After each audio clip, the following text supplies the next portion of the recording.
Radhe Radhe friends, आज हम अपनी इस ओला से जाने वाले गोवर्धन की परिक्रमा देने। तो चलो भाई चलते हैं। सबसे पहले आप देखो 98% चार्ज और 146 किलोमीटर की रेंज दिखा रही है। बाकी हमें जाना है 120 किलोमीटर। तो देखते हैं आज वापस आते हैं या नहीं। मैं और मेरा दोस्त अब निकल दिए हैं अपने गांव से और भाई हम रोड पे आ गए हैं और यहाँ से निकल रहे हैं। और सबसे पहले हमने क्रूज़ कंट्रोल ऑन कर लिया है इसको इको मोड पे डाल के, जिससे कि ये कम से कम बिजली खाए और हमें वापस आने में कोई दिक्कत ना हो। तो 40 पे हमने इसका क्रूज़ कंट्रोल रोक दिया है। 40 से ऊपर नहीं जाएगी और इको मोड में ही चलेगी। तो भाई 40 पे ही फिक्स हो गया बिल्कुल। तो भाई चलो अब चलते हैं। अब हमारा सफ़र होने वाला है यहाँ से कोसीकला छाता से गोवर्धन। ये पूरा रास्ता है 45 किलोमीटर पड़ रहा है हमें वन साइड से। और अगर हम इसमें 21 किलोमीटर की परिक्रमा भी ऐड कर लें, जो 21 किलोमीटर बताई जाती है 7 कोस की, उसको भी हम अगर ऐड कर लें तो ये 120 के आसपास पहुंच जाएगी। जैसे भी घूमने फिरने में लगा के चलें यार 120 के आसपास पहुंच जाएगी। तो हमने 120 के हिसाब से ही इसको सोच के चला है कि 120 किलोमीटर चलानी है। तो उससे ये भी है कि इसकी ना रेंज भी टेस्ट हो जाएगी, क्योंकि हमने आज तक इसकी 0 तक रेंज टेस्ट नहीं करी है, रिस्क लिया है। वैसे हमने सेफ्टी के लिए चार्जर भी इसमें रख लिया है। तो अगर कहीं दिक्कत आएगी या फिर हमें कोई पॉइंट मिलेगा तो हम चार्ज भी कर लेंगे, लेकिन कोशिश रहेगी कि हम कहीं चार्ज ना करें, उसको पूरी तरह से टेस्ट करें। कोसीकला के स्टेशन पर पहुंच चुके हैं। आप देखिए कोसीकला का स्टेशन है और हम यहाँ से निकल रहे हैं छाता के लिए। और ये मौसम भी ठीक हो रहा है, वैसे गर्मी नहीं है, थोड़ी धूप है लेकिन गर्मी नहीं है, हवा चल रही है ठीक ठाक सी। तो अच्छा लग रहा है, बहुत बढ़िया। तो फ्रेंड्स आप कमेंट में बताइए, क्या हम 120 किलोमीटर अप डाउन कर सकते हैं, इससे नहीं कर सकते हैं, क्योंकि 45 किलोमीटर हमें जाने के लिए इसमें जाने का किलोमीटर है और इतना ही आने का लगेगा। प्लस 21 किलोमीटर की परिक्रमा है जो हम इसी स्कूटी से ही देने वाले हैं। यहाँ हम छाता पहुँच चुके हैं और अभी हम फ्लाईओवर से नीचे ले लेंगे। यहाँ से अंडरपास से होते हुए हम निकलेंगे। तो ये गोवर्धन चौराहा बोलते हैं इसको यहाँ पे। यहाँ गोवर्धन चौराहे के फ्लाईओवर से अंडरपास से हम लेके निकलते हैं गोवर्धन परिक्रमा के लिए। नगर पंचायत छाता में आपका स्वागत है। वैसे एक बात है, आप कहीं भी चले जाओ ब्रिज में, आपके कोकलावन धाम आओ या नंदगांव या बरसाना या गोवर्धन या मथुरा वृंदावन, कहीं चले जाओ, आपको हर जगह कंस्ट्रक्शन, ये काम चलता ज़रूर मिलेगा रोड पे। हर जगह काम चल रहा है। ये छाता का स्टेशन यहाँ पे है, छाता का भी प्रॉपर स्टेशन है, बहुत बढ़िया यहाँ पे। और हम अब गोवर्धन की तरफ निकल चुके हैं यहाँ से। देखो ताऊ, क्या आप कभी ऐसे ऑटो में खड़े होकर गए? भाई हम तो गए, हमें तो अपनी याद आ गई भाई वो। और अब हम निकल चुके हैं यहाँ से। गोवर्धन को ये बता रहा है 26 किलोमीटर यहाँ से दूर है। बस ये रास्ता बहुत बढ़िया है, बिल्कुल हरियाली हरियाली हुई पड़ी है, मौसम भी खुला है और हल्की हल्की धूप है यहाँ पे। और अब हम यहाँ से आगे निकल रहे हैं। अच्छा, जिस नहर के पुल पे अभी हम चढ़ने वाले हैं, बताया जाता है कि अंग्रेज़ों के टाइम की बनी हुई है, उसी टाइम के ही रॉ मटेरियल इसमें है और अभी तक बिल्कुल ऐसा की ऐसा ही है। चलो मैं आपको दिखाता हूँ।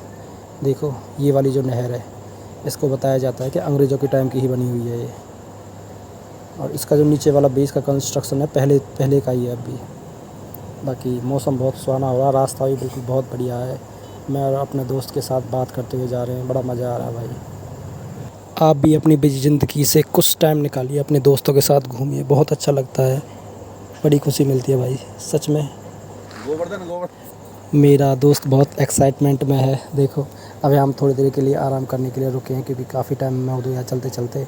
और अब मैं आपको एक बार इसकी रेंज दिखा देता हूँ, हम कितने दूर तक चल दिए हैं। अब देखिए बैटरी 71 है, इसकी रेंज जो दिखा रहा है 106 किलोमीटर दिखा रहा है। बाकी कोई दिक्कत नहीं है, इस हिसाब से लग रहा है कि कोई दिक्कत नहीं आएगी। और अब हम गोवर्धन पहुंचने ही वाले हैं। यहाँ से 5 किलोमीटर दूर है, ज़्यादा दूर नहीं है। और यहाँ गोवर्धन से आप मथुरा भी जा सकते हैं, अलवर भी जा सकते हैं, अलवर के लिए भी यहाँ रास्ता है। अब हम रेलवे क्रॉसिंग क्रॉस कर रहे हैं और यहाँ पे आपको पता है यहाँ पे एक सिंगल लाइन रेलवे चलती है। यहाँ पे अभी डबल पटरियाँ नहीं है, सिर्फ सिंगल पटरी पे एक ही साइड से। पास में ही डीग का रेलवे स्टेशन है। और सिंगल लाइन का मतलब ये है कि एक ही ट्रेन आएगी, या तो इधर से आएगी या उधर से आएगी। दान घाटी मंदिर, bus stand, Mathura PW guest house, उचरी का लौठा, डीग, अलवर। हमें जाना है लेफ़्ट साइड।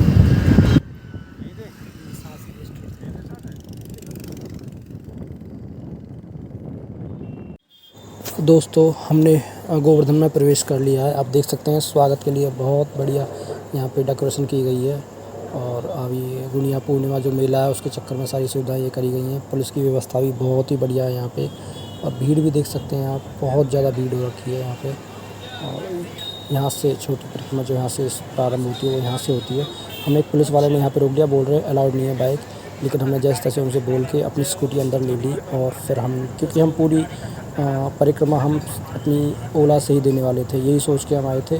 और हमें देनी थी एनी हाउ, कैसे भी करके देनी ही थी, पर वो तो अलाउ कर दिया, नहीं तो हम कोई और रास्ता देखते।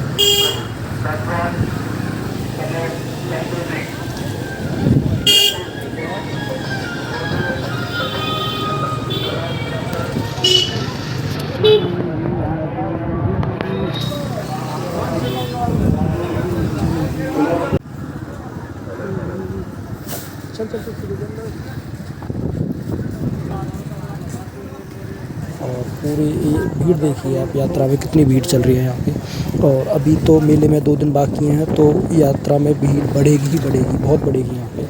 और पूर्णिमा वाले दिन तो आपको बिल्कुल भी मतलब पैर रखने की जगह नहीं मिलती है, वो वाला सीन हो जाएगा पूरी यात्रा में 21 किलोमीटर में। तो आप सोच सकते हैं कितने श्रद्धालु यहाँ पे आते हैं, हर साल यहाँ पे आते हैं। ऐसे ही ये राधा कुंड की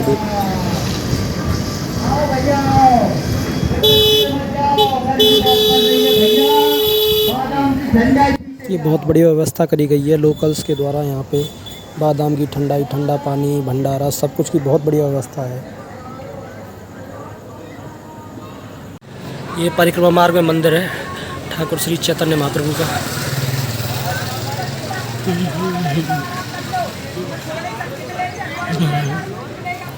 यहाँ पर हम दर्शन करके ही आगे जाएंगे।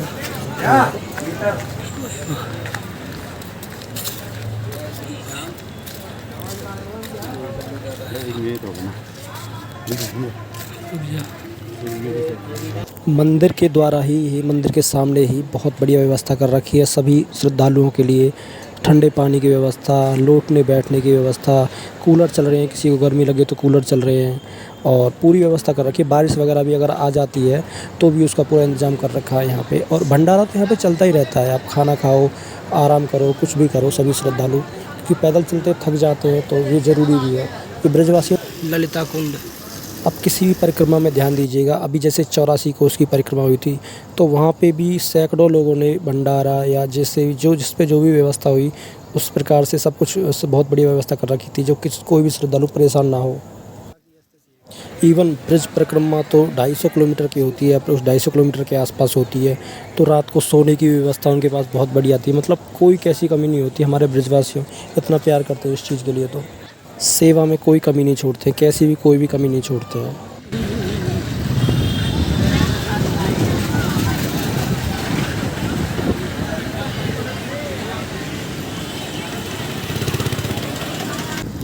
ये कुसुम सरोवर है यहाँ पे, बहुत ही प्राचीन सरोवर है यहाँ पे। ये कुसुम सरोवर जिसे बहुत बढ़िया तरह से दोबारा से बनाया गया है, बहुत सुंदर।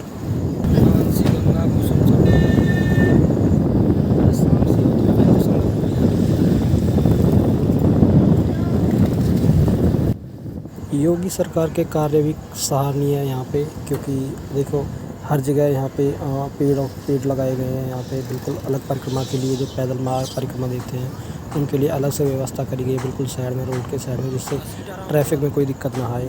और जगह जगह ये जो हमारे यहाँ के ब्रजवासी हैं उन्होंने बहुत बढ़िया व्यवस्था करी हुई है। कोई भी आएगा तो यहाँ पे परेशान नहीं होगा, मेन चीज़ ये है। एसडीएम गाड़ी है ना, एसडीएम तो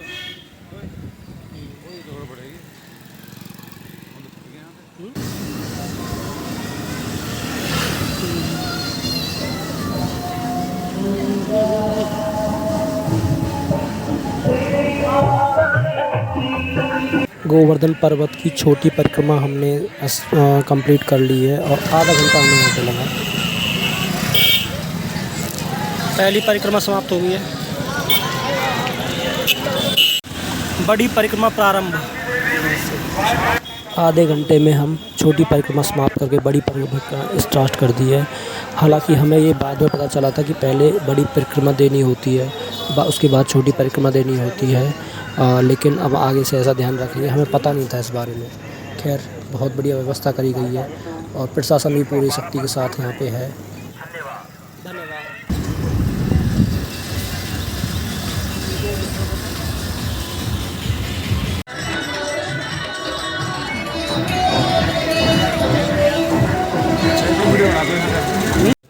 और फिर धीरे धीरे चलते हुए हमने 1 घंटे के अंदर बड़ी परिक्रमा को भी समाप्त कर दिया। और बहुत अच्छा लगा, पूरी बहुत बढ़िया व्यवस्था कर रखी है हर तरह की। और हमें अब घर पे निकलना था क्योंकि कुछ काम था, हमें अर्जेंट फ़ोन आया है। तो अब हम निकलेंगे बरसाने साइड से, यहाँ से बरसाने होते हुए जाएंगे बरसाना, नंदगांव, और उसके बाद कोसी, उसके बाद अपने गांव। ऐसे हम यहाँ से निकलेंगे। तो भाई चलो चलते हैं अब। बाकी बहुत बढ़िया यात्रा है, कोई दिक्कत नहीं आई। और अभी तक हमारी ओला भी हमारा साथ दे रही है पूरा, कोई दिक्कत नहीं है। आधा रास्ता इसने, आधा क्या, आधे से ज़्यादा इसने कंप्लीट कर दिया है। और हम रेलवे क्रॉसिंग पे आ गए। यहाँ पे आप रेलवे क्रॉसिंग बंद है फ़िलहाल, और शायद कोई ट्रेन आ रही है, ट्रेन आने वाली है। ट्रेन भी आपको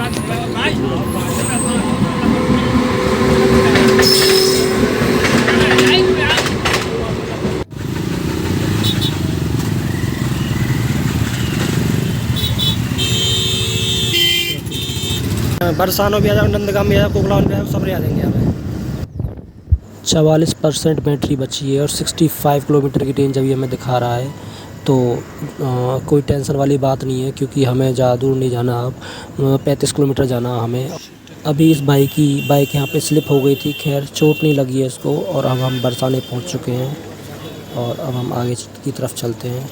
देखिए राधा रानी मंदिर के दर्शन कर लीजिए, क्योंकि हम ऊपर नहीं जा सकते फ़िलहाल, हमारे पास टाइम भी नहीं है, इसलिए आप दूर से दर्शन कर लेते हैं। और आएंगे, फिर दोबारा आएंगे राधा रानी के दर्शन करने के लिए स्पेशल।